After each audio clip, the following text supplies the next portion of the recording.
Welcome back to the Weekly News Roundup. These are recorded live Fridays, 8 p.m. Eastern Standard Time. If you want to catch the show live, participate in the comment section, see what goes on in between the cuts.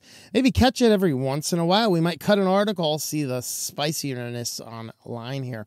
But anyway, we have a fairly regular news section. We have a couple articles in privacy, security, AI news, business, and SillyVille. Also, updates. We are getting very close on releasing our anthology of short stories. These were done for all of the channel supporters, and they will now be made available in a book format for everybody at large to pick up a copy. If you'd like, we will have upcoming information on the channel about that, so keep an eye out for that. Wonderful science fiction stories based on latest tech, many of them inspired by articles we have covered here on the Weekly News Roundup. Let's go ahead and get started. First up, Apple and Google wallets will soon support California driver's licenses. So, everybody's trying to get in on this digital ID kind of stuff. And there, of course, some states already support it. Arizona, Colorado, Georgia, Maryland, and Ohio already support digital driver's licenses. So you basically put them inside of your phone, and then you have to scan your driver's license in there, and then you take some selfies with it, and then, give them more access than they possibly need. And now Google and Apple has copies of your ID as well, but they're used in there. And in the states that officially support this, if you happen to get pulled over by police, instead of handing them this piece of plastic that they can scan and get all the information, you unlock your cell phone and hand your unlocked cell phone to the police officer, because that sounds smart. No, don't do that. Don't do that. No. They were like, oh, what else is on here? Oh, look at this. Oh, look at, oh, wow. Oh, who'd you text? Oh, I see. So where'd you come from? Oh, I see you were texting 10 minutes ago. I think I'm going to have to write you another ticket for texting and driving because you just handed me your unlocked phone. And I looked at your text messages and see that you couldn't have possibly stopped and safely texted somewhere 10 minutes ago. No, it's a bad idea, guys. Don't fall for this nonsense. This is the first step towards Mark of the Beast type stuff, digital IDs and things like that. This is that first step to getting you used to this kind of stuff. And then, of course, it requires you to unlock your phone and hand it to the police. No. And not to mention the fact that Google and or Apple will have access to all of your physical ID as well. Things like that. I'm just not comfortable giving that information to a company. If a bank, sure, I can get that, physically walk in there, but I'm just not transmitting that data over the internet to people without really, really, really serious reasons. New AI girlfriends want to know all about you. So might ChatGPT.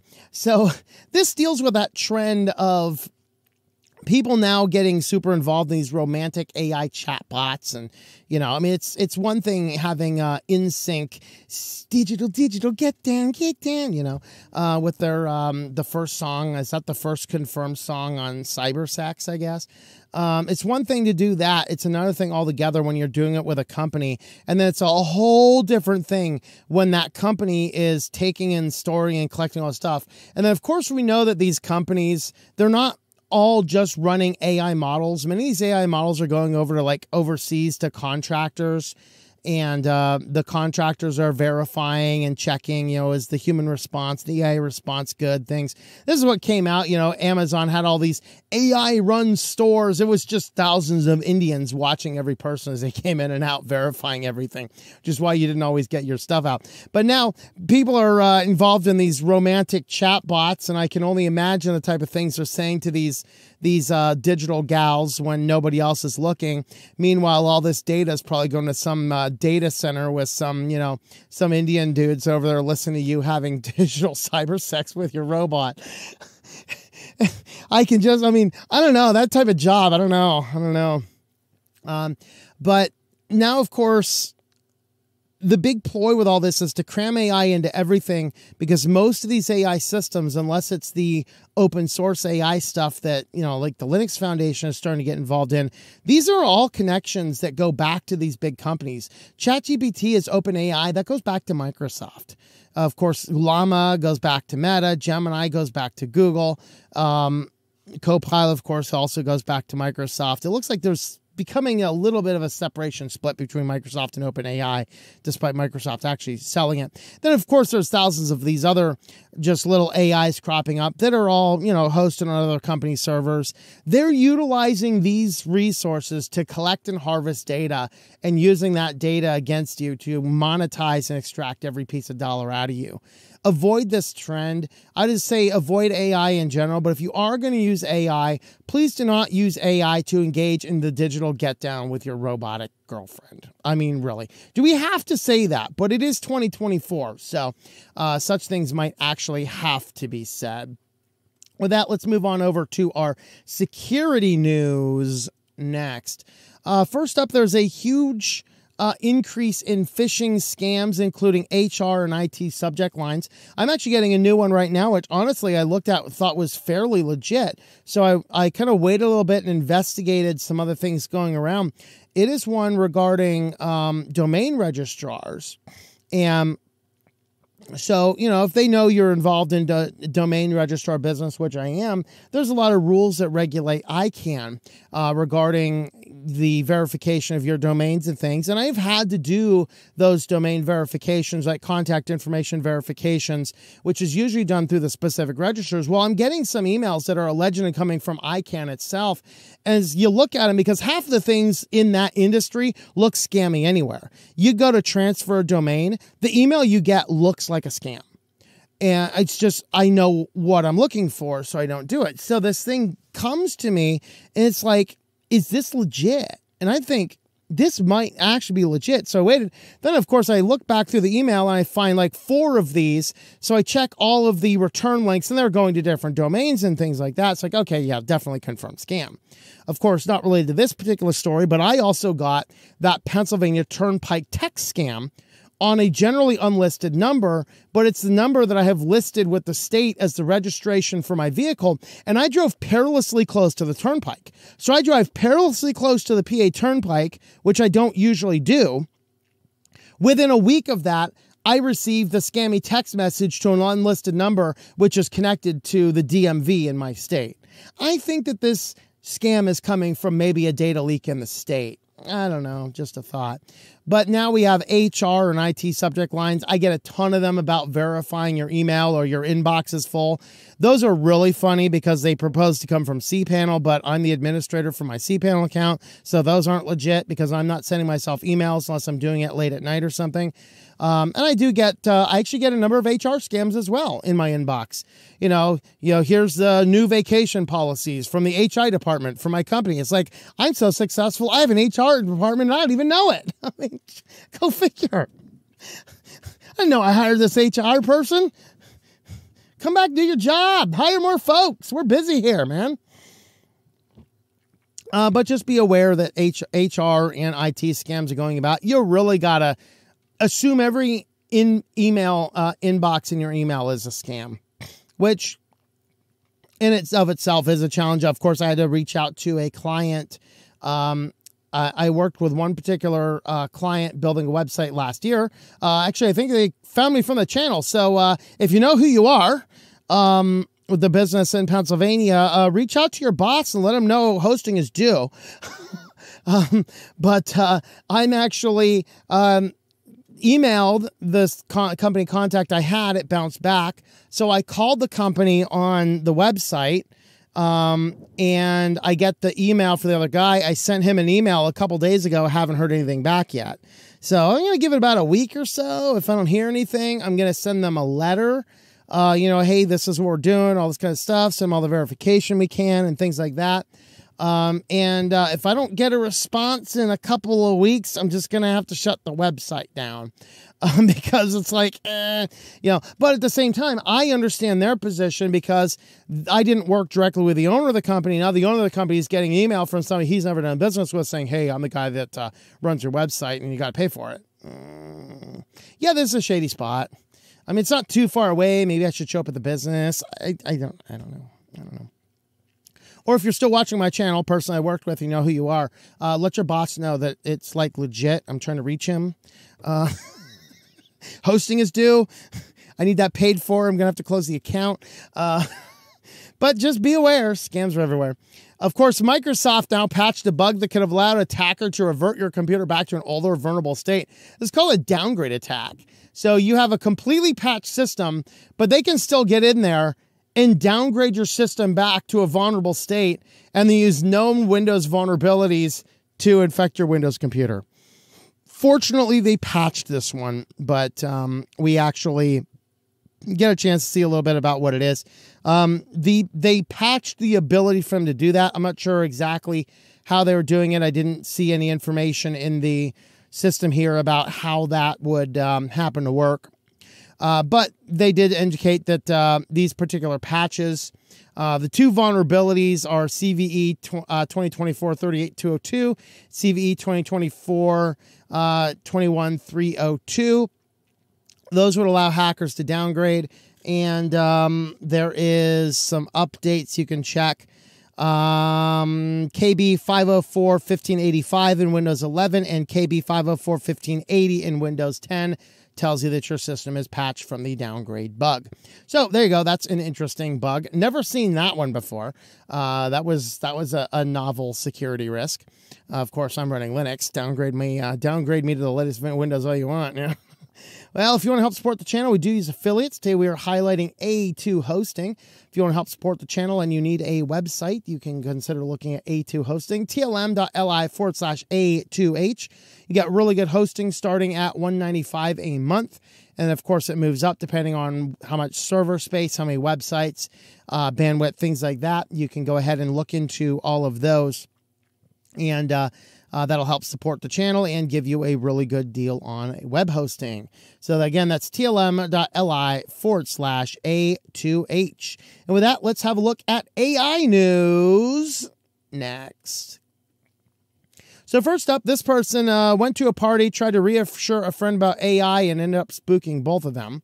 So basically the summary is when people, and this is what's neat about this, is when people are... when people really aren't thinking about AI and they're just getting caught up in the marketing and the cool stuff it can do, you don't think much about it. But when you actually sit down and think about and talk through what it's doing, the data it's collecting and all this kind of stuff, when you sit down and talk through all this kind of stuff, then it starts to get a little bit crazy. And so here it just kind of starts out with, yeah, AI is inescapable. I use it in my day job. Went to a party. It was a party of a bunch of high school friends dozens of years later. Half a dozen high school friends gathered, people known for decades. Maybe I misread that the first time. I don't know. These are 30-somethings maybe, I guess. So somebody works in banking, comes in, thinking about the AI, knows that this person's involved in tech, obviously is a tech journalist. So comes in and they start talking. I think it's a female. I keep on saying she. Let me see. Lance. Okay. Let's say it's a guy. I somehow sensed it was a woman, but I don't know. Anyway, let's just assume it's a gentleman. Hopefully Lance is a gentleman. I don't know. But they say we talked 30 or so minutes, explained that one of the things made it hard to assess is the AI road ahead. Most AI model developments, for other things, the best AI chatbots are broken. The 18-month development cycle and Moore's Law also gets broken. Things essentially double computing capacity. AI models develop 3 to 6 month pace, and intelligence capabilities leap seems to move more than double these time frames. And then, of course, this means that things are moving faster and faster and faster. And then as they're talking through it, he gets to this point where he realizes, AI is getting much more dangerous. It is going to eat basic jobs. So I did not convince her AI wouldn't eat certain jobs like basic writing tasks, managing money and accounts, customer service, all things that people are trying to replace AI with. We're seeing, if you remember, there was a science fiction company that really wanted to open up to anybody. Most publishing world, you need an agent to approach a publisher. These guys were like, no, we want you to approach us directly. We want to minimize the barriers. As soon as AI hit, they had to shut their system down and go to a more traditional model where you got to go through an agent, because they just got overwhelmed with crappy AI submissions. So now we get online and everything is about crappy AI. It is out SEOing. It is destroying search engines. The internet itself is being toppled under the massive weight of crappy AI just regurgitating nonsense on the internet. And then, of course, it's starting to take jobs, even though it's not necessarily the best. But basically, he gets down to the end, and when they get down, they're both like, okay, I'm actually terrified now, because they actually sat down at a party without all the marketing, asked some basic questions, talked through these issues, and it's like, this is worse than I thought. You see, like everything, look at the elections right now in America. It's all based on hype. It's all based on hype. It's not based upon platforms. It's not based upon what people want to do. It's not based upon logic. It's not based upon reason. It's all based on hype. Who's hyped here? Who's hyped there? Who's getting exciting? Everything, not to seriously promote one campaign or the other, everything out of the Kamala campaign that I have seen, everything looks like a sitcom or a reality TV show. Everything. Look at it from that eye. The phone calls. Oh, the Obama endorsement. The calling Waltz on the phone to ask him to be the running mate. Even this dinner conversation that they had. It's all the camera work, heavily scripted, and they're bad actors. They're bad actors. We're not seeing that much out of the Trump campaign, but with the Trump campaign, it's still all hype. We need to focus on thinking, rationality, and the platform. Well, that's what happens with AI. We're getting so enamored by the marketing. What can AI do? We're not thinking logically about what happens. We're so concerned, can we do this? We're not stopping and asking, as Malcolm says, we're not stopping asking if we should. And that's where AI is leading us. And look at this. Our last story here. It's not an echo. ChatGPT, the next version, which is like 4.0 or something. Yeah. ChatGPT 4.0 model. There seems to be a bug when you speak to it. It's talking back to you in your own voice. It's not supposed to. Something in the model is taking your voice and mimicking it. Of course, we know that the ChatGPT model goes back to their servers. So when you're talking to ChatGPT, they are legitimately taking voice samples. And I believe they're legitimately taking voice samples of people whose identities they verified through their account system. And I think that they're going to be using those against people.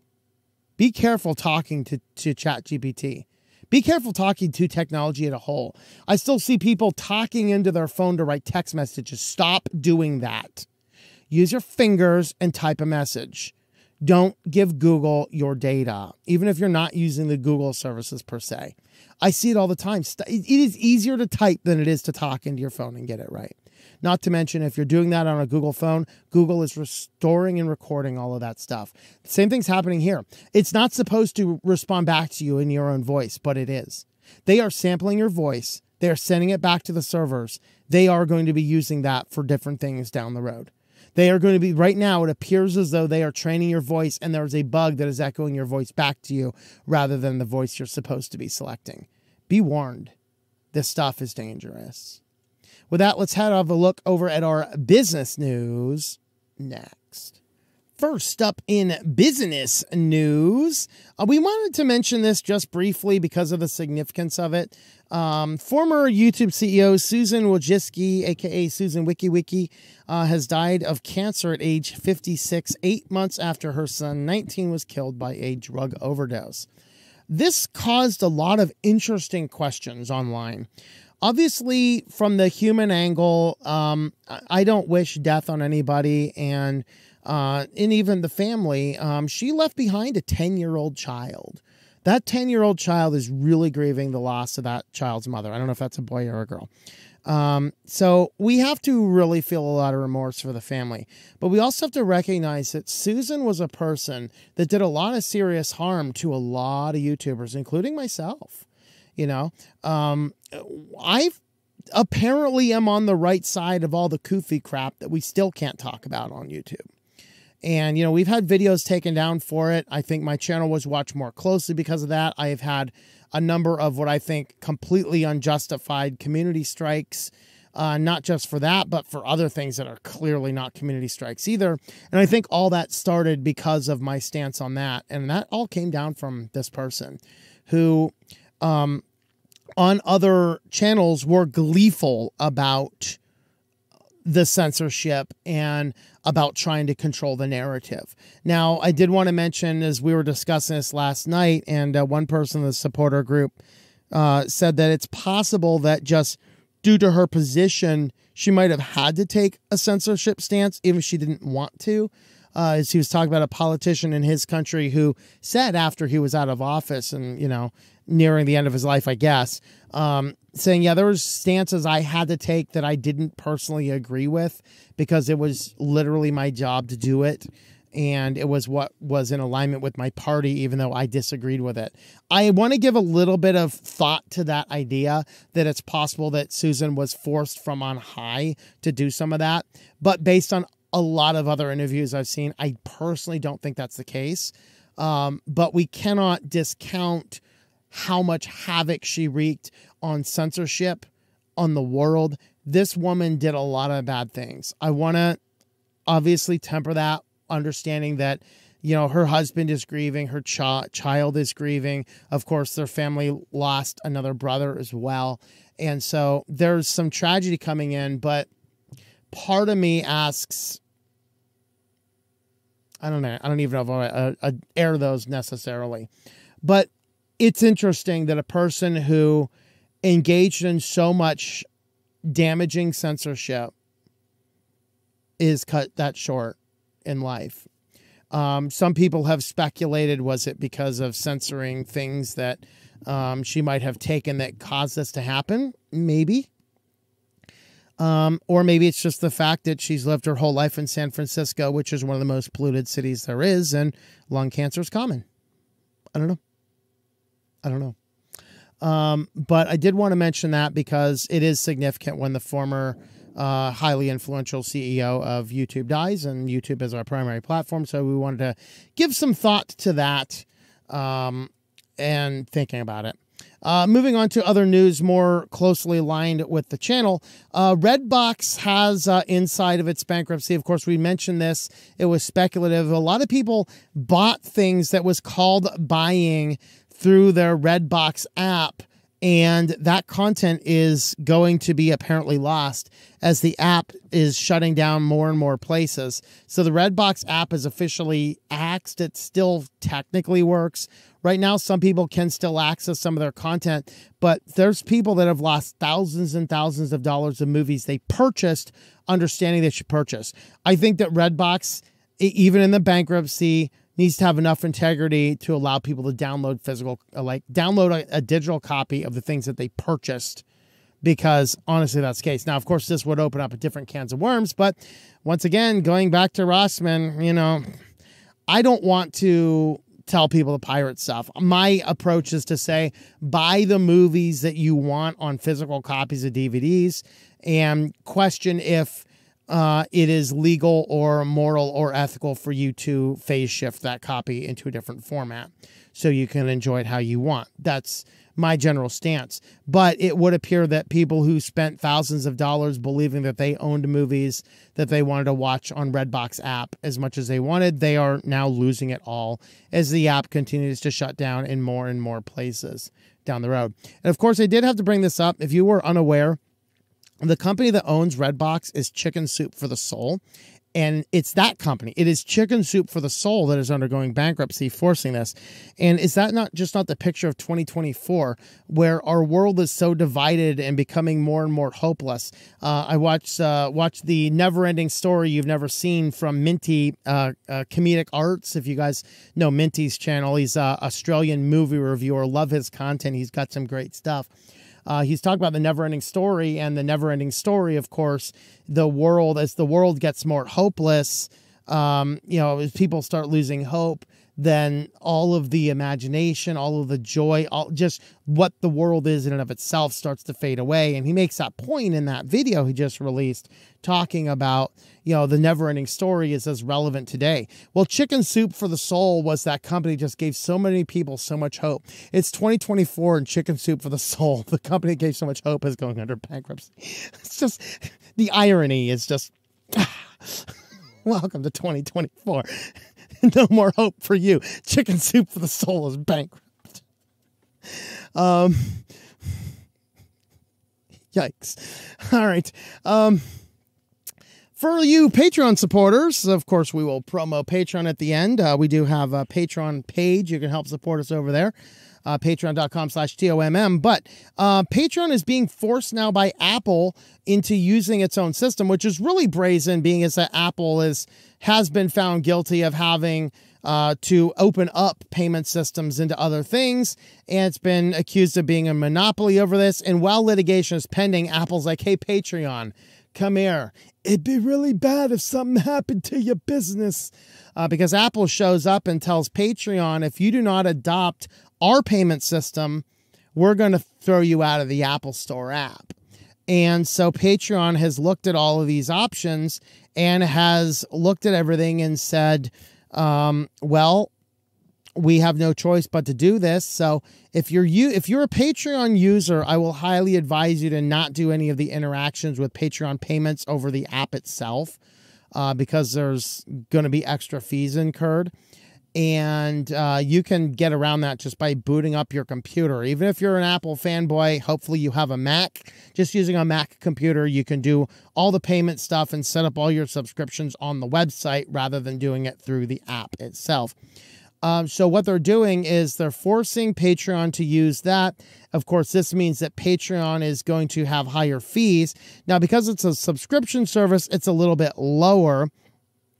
They say that the developers promote their subscriptions via the website, but with a 27% commission instead of 30%, or a 12% instead of 15% for auto-renewing subscriptions in year 2. So the royalties will drop. What this basically means is if you are using the app to pay on Patreon, I, as the creator, have to decide, am I going to eat that cost myself and keep my things the same, or am I going to pass that cost on? And that's an interesting, difficult position to put myself in. And what I've decided to do is, since there is always another option and you do not have to use your iOS device, and I warn people against using those, and this only applies to iOS, I'm passing it on. Especially since I have a tier that's only $1 and the cut of that becomes so high, I only see like half of that anyway. And so there's ways around it. I'm not going to pay for the Apple tax when Apple itself is being a bully. So if you choose to use iOS to pay the subscription fees, I'm just going to pass that on to people for whatever that's worth. Hopefully that's the right decision here, but being forced to make a decision, that's the decision I kind of made. There's a way around it, and I advise people not to use apps on stuff anyway.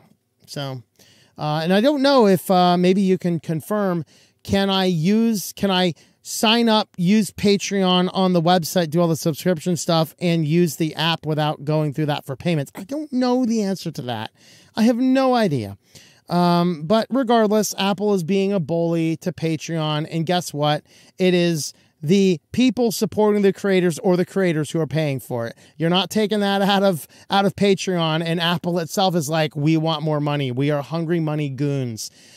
It'd be really bad, Patreon, if your app had get deleted from the App Store. But that's what's happening. On to our final story. Read the fine print. This has been all over lawyers' channels and all over the place. Since it's something very closely related to things we talk about on this channel, it's definitely merits us calling. So the TLDR of the story, if you've not heard it, a man signed up like 5 or so years ago for a free trial to Disney Plus when it first came out. Was that 5? Maybe it's 3 years ago. When it very first came out, he signed up for a free trial, canceled it beforehand, never paid Disney for anything. All right. Now, in the TOS is a binding arbitration. Okay. But he canceled the service, never used it. Well, he resurrected the Disney account, not to buy Disney Plus, but to buy tickets to Disney World. So he buys tickets to Disney World, which apparently, because he used the same account, Disney says the binding arbitration is still there. Or maybe there's a binding arbitration when he bought the tickets. I don't know. Which to me means if I go to Disney World and I get hurt on a ride or fall off a building or something or another, and nothing happened, you know, and I can't sue them. I would have to go through binding arbitration with the scum of the earth, aka Disney. But what happened here is this guy goes to a restaurant I think it was in Epcot, which is owned by Disney. He goes to a restaurant which is specifically advertised to catering to every food allergy. And then they've asked and verified with the restaurant, you can cater to my food allergy, right? The restaurant says yes. Well, they messed up and the woman died. Disney is trying to say that since you agreed to binding arbitration with the free trial of Disney Plus, you can't sue us in court. You have to go through binding arbitration for the fact that a restaurant in our establishment, which says it caters to food allergies, did not cater to food allergies and kills you. Now, I don't think any form of binding arbitration under the sun should be able to be involved in this, but that's my thought. So the point is, of course, be careful, because what Disney, the argument they're basically making is you interacted with us one time years in the past with a binding arbitration that is binding forever all interactions with Disney moving into the future, which is quite terrifying, being as that there's only like five or six companies that control everything in the world now. So, you know, for whatever that happens to be worth. So read the fine print, folks. Disney is certainly going to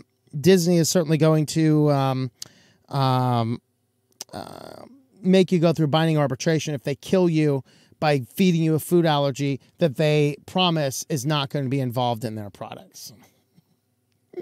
Yep. Well, if you want to help support the channel, we do have a shop. You can pick up this hat right there's on that shop. We also have things like this mouse pad on that shop. Coffee cups and backpacks and shirts, and hey, we even have down here baby onesies. Won't that make your mother-in-law crazy when you put a tinfoil hat alien on your baby? Yeah, your mom-in-law. But anyway, you can have a look over there, shop.switchedtolinux.com. Those are fulfilled by Spreadshop, so you can have a look at what's in the catalog over there, and we can go ahead and help support the channel using that as well. But with that, guys, let's have a look over at your favorite place and mine. Let's take a trip to SillyVille. This story is not tech related. I just thought it was incredible itself to have a museum of ice cream. As much as I avoid cities, I might just have to go to New York City just to check out the Museum of Ice Cream.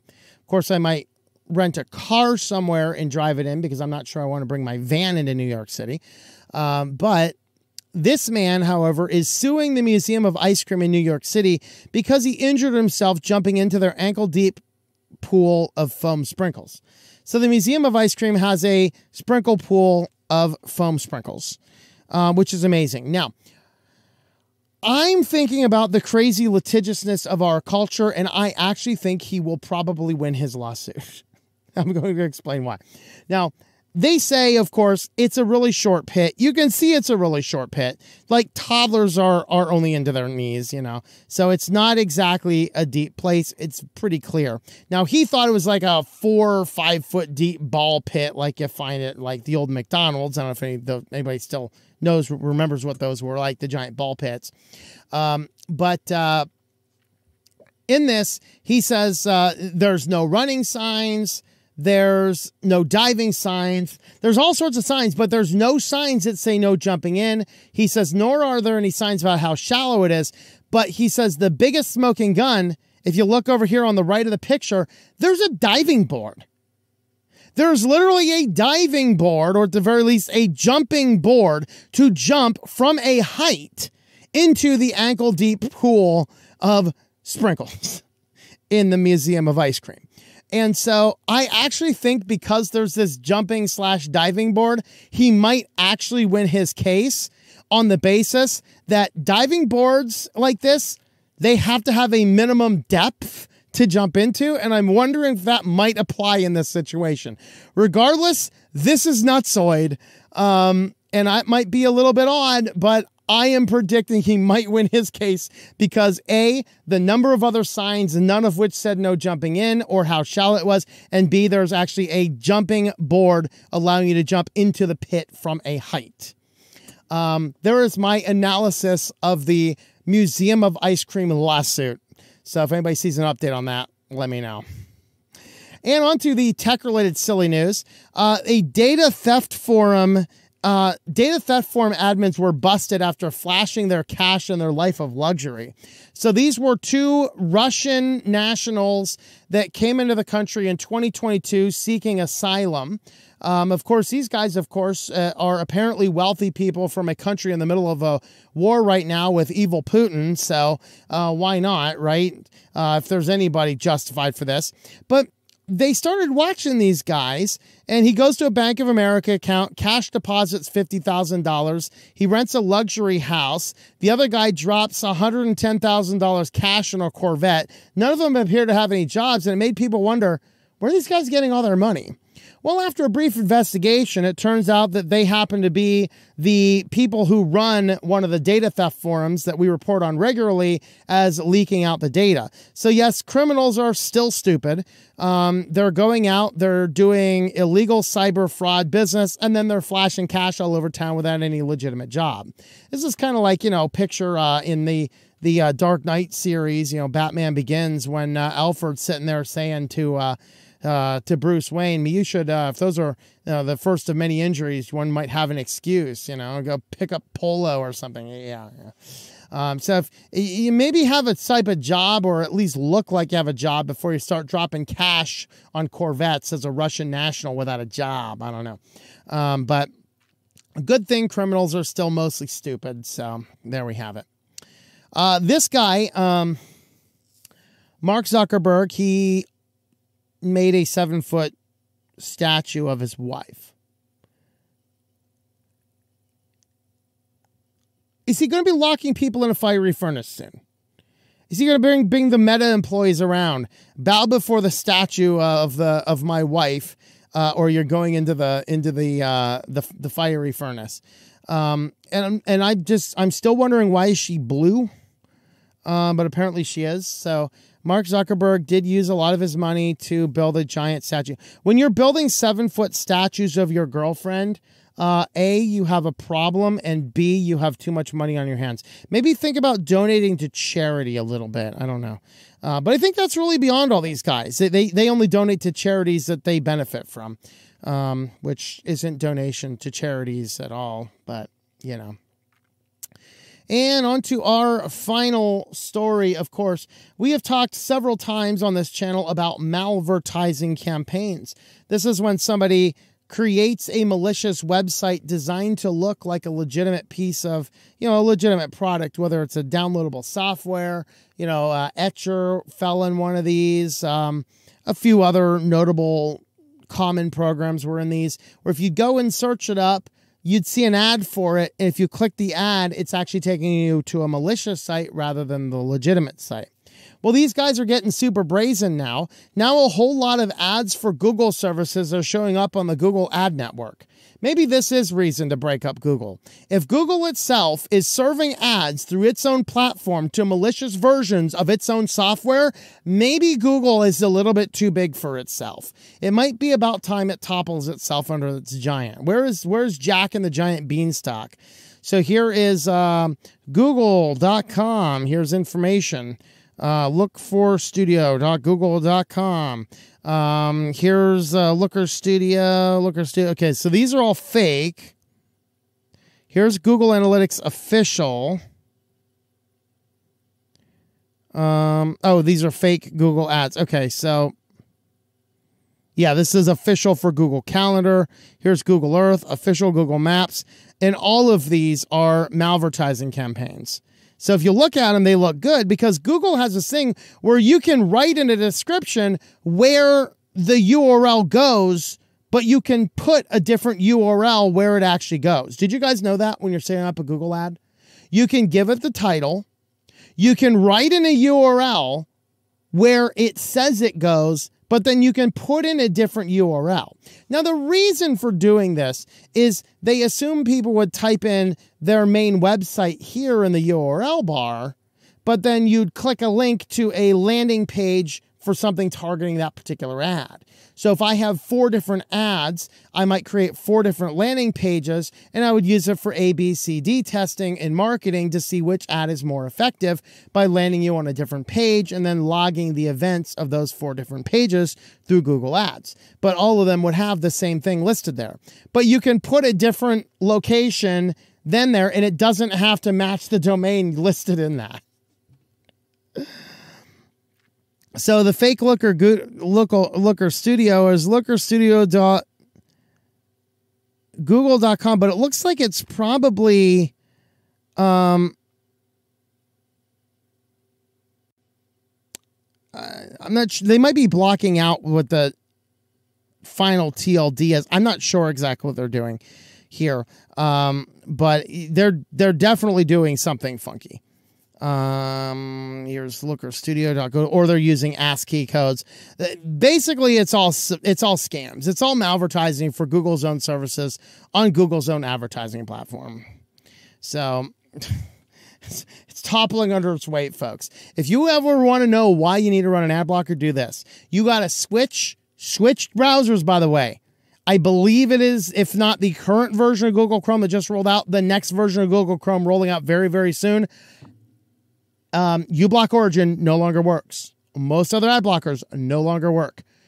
You would need to use the Lite system, which is not as an effective ad blocker. You can switch to Brave, which is still supporting Manifest v3, and of course their built-in ad blocker is not impacted. You can switch to Vivaldi, which is committed to supporting Manifest v2 for at least 1 more year, or you can switch to Firefox, which is supporting Manifest v2. We don't have any cutoff time for that. So it is about time to switch your web browsers, because they are about to completely cripple every ad blocker while their own products are involved in malvertising campaigns through their own ad network. If you want to know why you need to run an ad blocker right now, first, it's because in 40 seconds, you guys on YouTube who aren't running one are going to get another ad. But secondly, it is because, my dashboard just told me, secondly, it's because there are more ads involved in stealing more bandwidth than I want to give up. I have limited bandwidth. I don't want to give up all my bandwidth for ads. I don't want these ads. 2, malvertising campaigns. 3, the data collection involved in these industries. For those reasons, run an ad blocker everywhere at every time. Do it. Just do it. With that, if you want to help support the channel, we do have a Patreon page. You can jump on over there, patreon.com/TOMM.